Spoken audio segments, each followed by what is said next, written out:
Les yeux de la vieille dame se sont remplis de larmes en parlant des enfants déplacés par le conflit en Ukraine.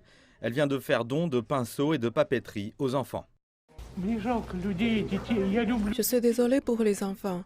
J'aime les enfants. En dehors de la nourriture qu'ils reçoivent là-bas, les enfants devraient faire certaines choses, vous savez. La vieille dame est l'une des nombreuses personnes qui sont arrivées dans ce siège d'accueil de l'aide humanitaire. 12 centres comme celui-ci ont été ouverts à Moscou depuis le mois de mars.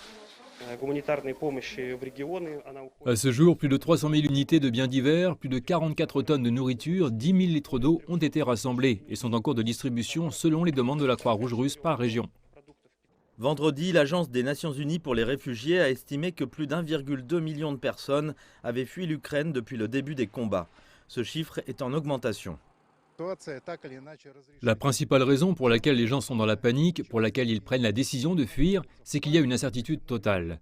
Même avant cette opération militaire spéciale, de nombreux Ukrainiens sont partis, d'une manière ou d'une autre, et vivent en dehors du territoire du pays. La population de l'Ukraine a diminué de 10% en raison des migrations au cours des 20 dernières années. Yuri a déclaré qu'à part les réfugiés ayant de la famille dans d'autres pays, la grande majorité est restée chez elle. Selon le chef du centre de contrôle de la défense nationale de Russie, plus de 156 000 personnes, dont 41 600 enfants, ont été évacuées des zones dangereuses en Ukraine pendant l'opération militaire spéciale de la Russie.